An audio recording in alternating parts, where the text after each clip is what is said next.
Now, right here, you can see we've got some condensation in here. This is what happens a lot of times when the generator sets for long durations of time. It runs, gets hot like it is now, and then it cools back down. That's natural a lot of times. Doesn't necessarily mean there's a lot going on here. You clean it out. If you look at it, there's a little bit of oil in there, a little bit of moisture. Yes, we can go into checking the valves and we can check all these other things. We're not going to go into all that stuff because that's way more detailed than what most general homeowners need to do. There's plenty of videos out there on it. That's not what this one's going to be. Some of these tune-up kits actually come with all that stuff built in there. And as you can see, I'm tripping over trees because they put them right in the way. If you want a good job done, don't put stuff like that in front of the generator. You want a good job? You're tired of people doing half-ass work? Here's how you get the best performance possible by making their job easier. Here's a little tune-up kit they give you. You're paying some extra money for this thing. You've got your little notice here, spark plug gap.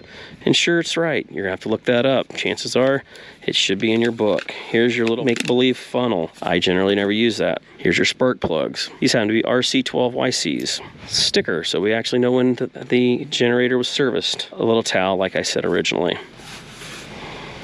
All right, so we got some of that wiped out. Let's go ahead and get their new filter in there. And let's get it back together. Now this is also where when you're first starting it up, your natural gas and LP. So if you have a problem and it never has worked right, double check to make sure the thing's actually set for the type of gas that you're on. This one's on propane. So this one's on propane, so it's already been switched to propane. As you can see, the arrow points to LP, you turn it to propane. There's your servo control. That's what actually controls fuel mixture. Something that's automatically done by the little computer here. So we hook that back there. We're gonna hook this back piece here. So we're gonna make sure we get that back in there. You can see right there's where it's at. There's one there, and then you got one back over here. And you kinda gotta use both hands and you lock it to there. Pull that up. And there you go. We got Schedule B maintenance here. So this thing's never really been reset. So we're in this display here. We're gonna hit escape. So here's your menu. Here's your system, you can hit enter.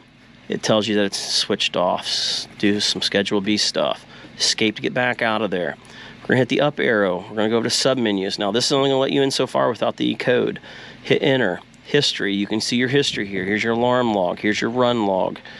Run log is gonna show that I just switched it off on today's date. Manually running it. Exercise, exercise, exercise. So you can see all that. Hit escape, get out of there. You can go over to alarm log. What's been some of the alarm logs? Missing AC charger, low battery, charger, blah, blah, blah, blah, blah. So yeah, a lot of stuff that probably isn't accurate. Let's go ahead and escape out of that. Let's go over here to maintenance. So here's the maintenance right here. We're gonna hit enter. We can go into run hours. Right now we have 95 hours. So we're gonna write down 95 hours and we're gonna add 200 to it. So at 295 hours, that's when it should be serviced. We are gonna put at symbol because half people don't know how to read this. At 295 hours. And today's date is 2/24, 2/24, and we're gonna add 2 years to it. So 24/25. I usually put in here 5W30 full synthetic. The synthetic helps it start easier. Usually I'll stick this where it's easy to be seen. You don't want to put it over the warning stickers because that puts you at a liability. All right, so we went out and grabbed a wet hand wipe and we'll clean us up a spot here. You need to put it in plain sight because half the time most people don't even open up their generator or check their oil or anything else. Looks like the oil's done draining. You want to do this before it gets cold out, so get your schedule on summer months. It just makes more sense. Now, if this runs 200 hours because you're out of power for like 5 days to a week, you're going to need to change oil and oil filter in between that time period. You won't need to go through and do all this other craziness, like spark plugs and all that. This is the part that's usually messy. We've got the new filter here. What I do personally is I'll put a little bit of oil inside of the oil filter in advance to help get it back into the engine quicker when you first start it up. I'll fill this up one time. It's going to absorb into the corners there. I put a little bit of oil there on the seal here, just enough that it's lubricated. That way it tightens up, hand tight, not with a wrench, hand tight. You know, you can let this thing rotate at a 45 and that's going to help it absorb into all the walls of it. We're going to be able to get up underneath here with all the junk that they put in the way. See, that's going to leak right down into that rubber and come right out the front here. Now, and that should go right into my container, which is going to be nice and simple. And then when we have that set and ready to go, we'll be able to wipe off any Slurpees and put it right back on. Luckily, like I said, this is a big container. It holds 12 quarts of oil. As you notice, this funnel can be shaped to any size I need. Look at that, it fits right in there like I need it to. Now I have me a tool bag dedicated for my generator stuff. So I have a rod out here, which is for changing engines. Because you've watched any of my videos, I have several engines that have gone bad on these. You got your battery protector spray that you're going to need. You got your cleaner most likely going to need, depending on your battery. Some of your different tools you're going to need, like pullers. For the batteries, you got water. Ones where you can't get the oil out of it, you got pumps. Makes it easy to pump things out and in. Your hydrometer for checking your batteries. Never sees, it's made by Loctite. I like that on my threads. Here is the oil wrench. You could use channel locks, whatever you want. For me, these were cheap and they're from AutoZone, I think. We just loosen it up. We've got this wrapped all the way around it. That's gonna fall right in line with that right there. So when we undo it, it's gonna drain a little bit. There you go, look at that. Look at that. It's not leaking anything anywhere. Ain't that beautiful? That's gonna keep your generator from getting all that oil and crap that's gonna collect the dust and everything else in there. Just makes it so much simpler. Because when we take this off, you're gonna see it leak even more, because you're gonna have some in this filter. There we go. And if you want, you could sit there and pour that in there and let it fall on through, because you don't want that to fall in your yard or on your driveway and get oil all over the place. And see how that falls right onto that perfectly. This is called Forma funnel. I will put a link down in the description below to an Amazon link. If you want to support the channel, purchase it from the Amazon link. You still pay the same money. Now we've looked in here, we're looking for shavings. We're looking to see that everything's smooth and clean. Looks like it's safe and good to me. There we go. We've got all that connected. Wipe all that drippage out. Let's go ahead and get this new filter on. As you can see, that oil that I put in there, look at it, nothing comes out. It's absorbed into the membrane of the filter. We slowly maneuver it over and we let that continue to drip down into the bucket. That's probably the cleanest I've ever had, ever. That's the first time I've got a chance to use that funnel. I purchased it a while back, and my goodness, I just made it super, super, super easy. Now that we've got the oil out, first thing I like to do is go ahead and tighten this up. Like I said, hand tight. We don't need to get stupid with it, but we've got it on there. This generator can hold anywhere from 1.5 to 1.9 quarts. I'll have to look it up. Check your book to make certain. This one here is a 999 cc's. I would about bet you it's 1.9 quarts. I haven't looked for a while, so I'm not sure. So what I usually do on mine, I go ahead and go at a sideways angle and I drain it in there. That allows it to drain without a lot of clunks.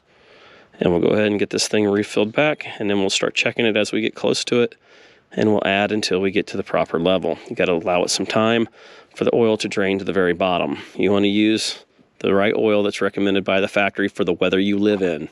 If you live in sunny California on the southern border where everything's always warm, you're going to need a different oil than what you're going to need for somebody that's up in Michigan. So make sure you read your book or hire a professional to do it.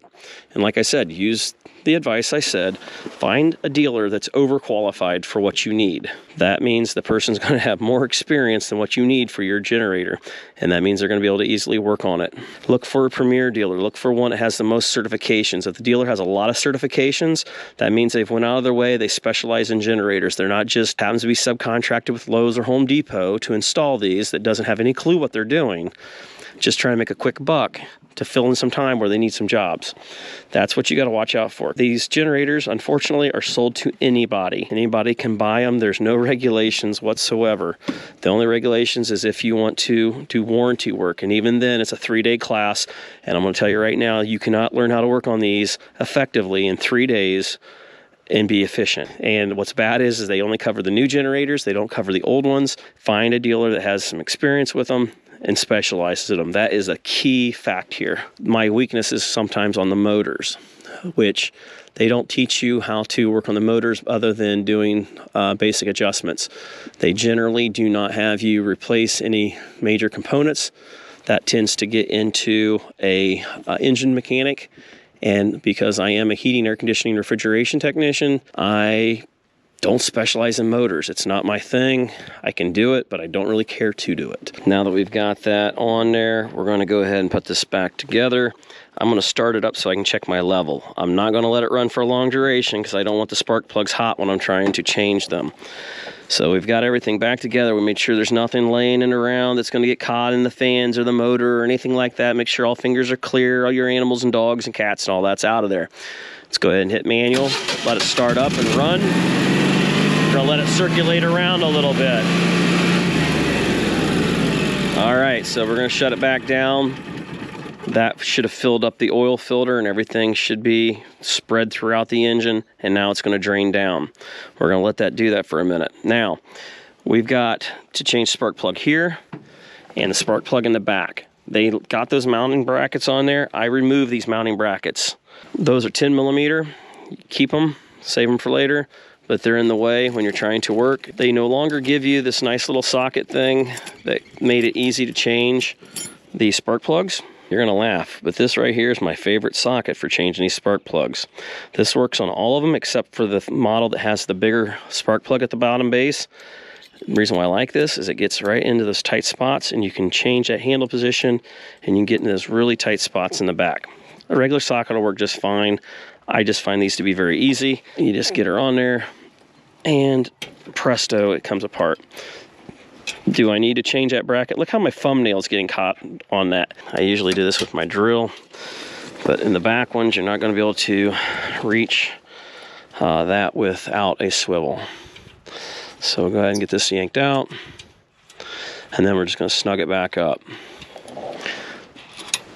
This just makes it much easier to get to the plugs and not rip your thumbnails off and everything else. I've changed several motors and I have not needed these things yet. And if you're a full-time generator mechanic, you should have these in your bag. Normally when I'm doing this with my drill, it's not very difficult and it's usually done pretty quick. We've already got this one pretty much loosened up and coming out.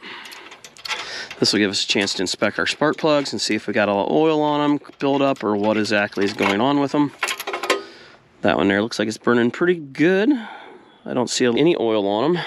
This is, like I said, propane natural gas. These spark plugs should not be wearing out very quickly, but you know, they make this kit convenient for those who want to change everything to eliminate possible problems. And I like to put a little anti-seize on these to help keep them lubricated so they come back out fairly easy when you do the next maintenance. That one looks good too. So luckily this motor here is burning pretty good. I'm gonna double check this and see what kind of gap this requires. Let's see if it's the same ones that they sent me. 12YC, so they are the right ones. We can use my cheap basic gauge here, or we can get the nicer one out and see what we actually have. I've got a cheap gauge here, which is better than nothing. And I've got my actual valve gauge in there. It's coming right in at 40 thousandths. Oh, that one's a little over 4,000. Now, for tools that you may want to have, here's a spark plug tester. This tells you if you're getting spark to it. And it will tell you if it's transferring spark through. Uses a neon bulb. Stronger and weaker, not too bad. But I also have one that I can actually gap it out, and that will allow me to see how much spark I'm getting as far as the gap. And the gap that it can arc tells you how many volts that it's actually doing. All right, so it's been a little bit. Let's go ahead and pull the dipstick out here and see where our oil levels are at. So we wiped her off, we shoved her down there. Some of these are hard to read. Right there, we are right at the full mark. You can see right there and there. So we are dead on. Looks about like this one right here. Go to spark plugs. 999 cc, 16, 17, 20, and 22. Approximately 1.9 quarts. It uses an RC12YC. Here's spark plug gap, 0.040. So what I like to do sometimes is take my marker and I'll write it inside the generator so that you know what it should be, because a lot of times the guys don't have this manual because not everybody goes to the class on it. That's basic information. It should be in your manual. I got it right at 40 thousandths. Same thing here, right at about 40 thousandths. It's off by 0.01. I'm not too horribly worried about it. So we're good on that. Like I said, I like to put a little smear of some anti-seize on here. This is entirely up to you whether you want to do it or not. I usually like to get it way up high on the threads. That way it doesn't possibly get down on the electrodes. Just a little smidgen.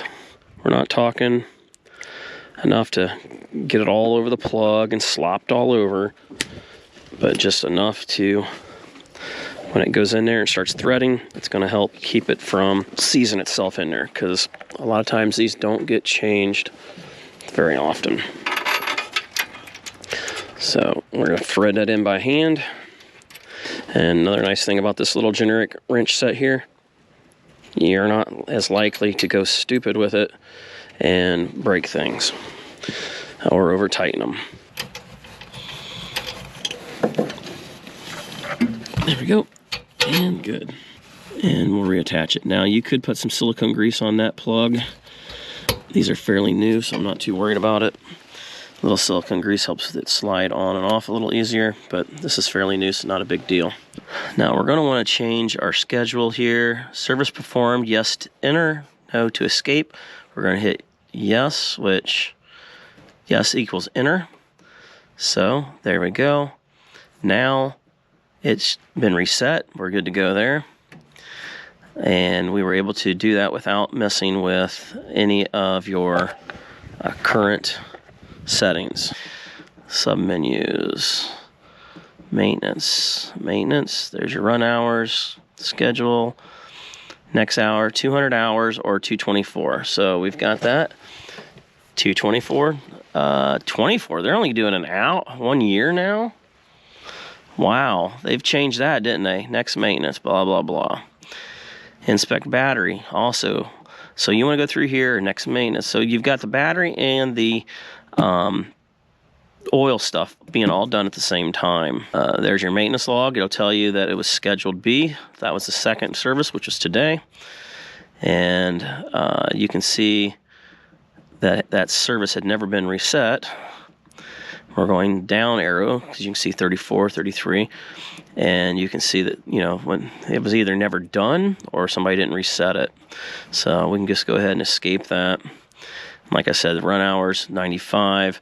This is where you can get into it as a homeowner and not have to worry about needing the code to get in deeper. So we went into edit, we went into language, current date and time. Let's go ahead and get 44 in there, 224, 2023.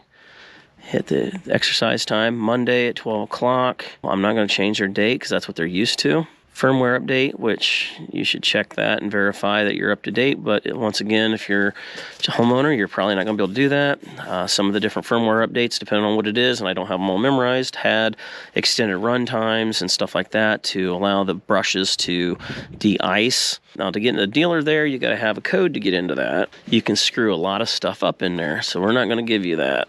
All right, so we just entered it. We'll go down here to submenus. Now we'll be able to get into the dealer area.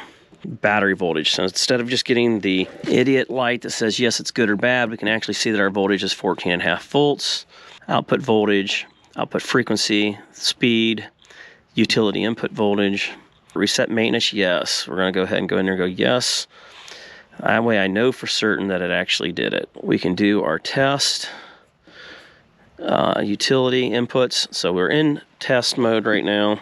Now we still got to test the battery down here, but we're going to go ahead and run the machine here. So let's go ahead and go into manual, and we're going to see the utility there. These are your digital inputs and outputs, which we're manual. You can see the inputs are all 0. Generator's doing 239, 238 volts. You can see that our status here, if you look those up, they'll tell you what they are.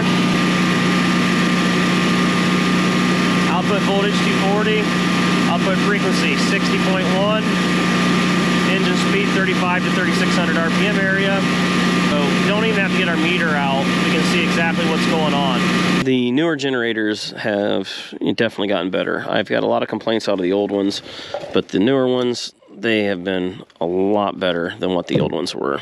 This battery, generally, they always recommend you unhook the negative, but because it's so easy to get to the positive and the way they got it situated here, I'm going to go ahead and just unhook the positive, being careful not to let this wrench touch anything, because that's the reason why they always have you do the negative.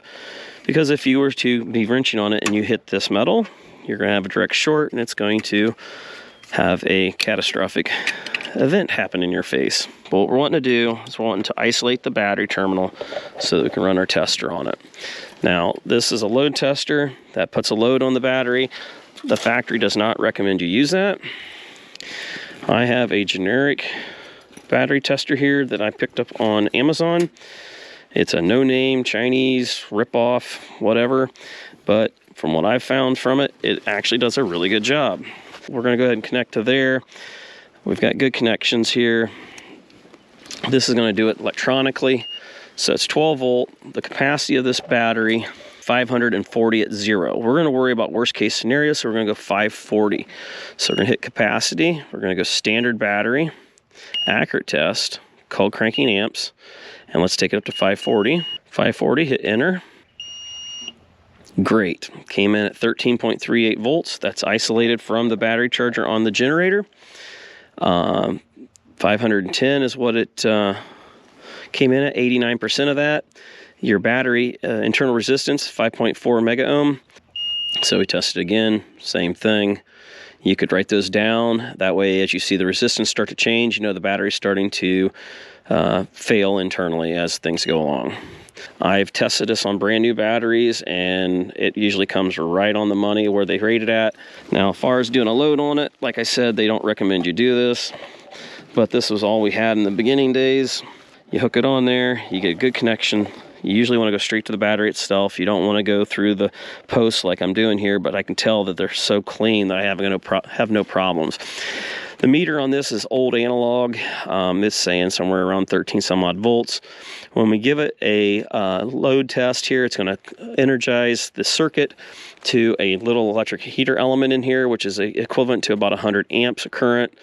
I have a DC meter that can measure amp draw off of the clamp meter, and you can see what it's doing, and then you can measure the voltage. I usually like to use a digital voltmeter on the terminals of the battery to see if they drop below 11.2 under a heavy load. I know what this response on this one's usually. Hit no more than 10 seconds. And as long as I don't hit 11.2, usually it's pretty accurate. You can feel that heating up, but you do not want to hold that for more than 10 seconds. And then you should see it start to come back slowly up, meaning the battery's starting to recover. If the battery is junk, it will go all the way down to 0, or it'll drop really low. And then when you let off of it, it instantly comes back up. It's usually an indication of a bad battery. So we did that. The biggest thing, I think, the reason why they don't want you to use some of these, if the battery is defective, and they could potentially blow the battery up and get it on you. Now we want to go ahead and get this put back on the battery. And we want to get everything tightened back up. Loose connections and connections that are not clean are all problems. If your generator's not starting, you want to make sure that your terminals are clean. That means taking this off. You see white crud in there and stuff like that, you need to get all that cleaned out. Be careful, it is battery acid. It will eat your skin and will eat your clothes up. Your batteries is the most important thing to make sure is ready to go, because it's what's going to fail when it's really cold outside. So terminals being clean, have them protected, which this here kind of puts a coating on it, and it helps protect it from, I believe, the oxygen and stuff. There's gases that come off from the batteries. It happens more on the batteries that can be maintained, but on the sealed ones here, we don't seem to have as many issues with it. So that's the only upside of it. Let's go ahead and get this back on. Now, those extra wires you see there, the yellow and the black, go to a cellular transmitter thing that the factory gave you in hopes that you would keep the subscription going. I don't think it's worth it. Go ahead and get that battery back into place.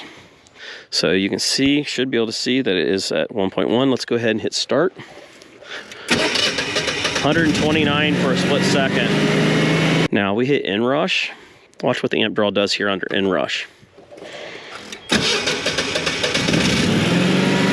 As you can see, the starting amps is a lot higher than the amperage that you normally see. 384 amps is the kind of current we're going through there. So you can imagine when there's a little bit of corrosion on those terminals, that's why you're going to have so many problems with the generator starting. Clean connections are vital. If you follow the rules that I'm saying, far as making sure your terminals are clean, stuff like that, you don't need a $400 meter. So we know that the battery is good. We know that our oil is set to the correct level. We know that we have the spark plugs replaced. We have a new air filter in there, and everything is working so far as it should. Now what we want to do, one last test, and this is the way I do it, is I like to make sure that the generator will start and transfer. Transferring is the important thing here when it loses power. Otherwise, it's great to have a generator that starts, but who cares if it starts if it don't transfer? Now, this is something that I wouldn't normally show you because I don't want homeowners in this area because this is dangerous. If you decide to do this and get harmed, that's entirely on you. What I generally do is I will unhook my utility sensing, which this here is all dangerous. This is 240 volts and key capacity here of 400 amps. You can see we got multiple wires coming in there, and it's kind of scary how much they cut into those wires there when they did that. I do not recommend getting into this area at all. I'm going to grab my fuse puller and we're going to pull one of the utilities there. This is not what the factory tells you to do. What you should do is just turn the power off to the house, but because that would kill everything in the house and potentially take out their clocks and all that stuff, this is the only reason why I'm doing it. So I do not recommend you go any further than what I've just showed you. I would recommend just turning the breaker off and let the generator start up, verify that transfers over, that starts and you have everything working inside. Flip the power back on, it should transfer back, cool itself down for a minute, and then shut off. And if that's the case, you're done for the service. The generator, if it is in auto mode, it says it lost power. It's counting down, it's getting ready to start up. It's cranking, running, warming up. The transfer switch is going to transfer here in a second.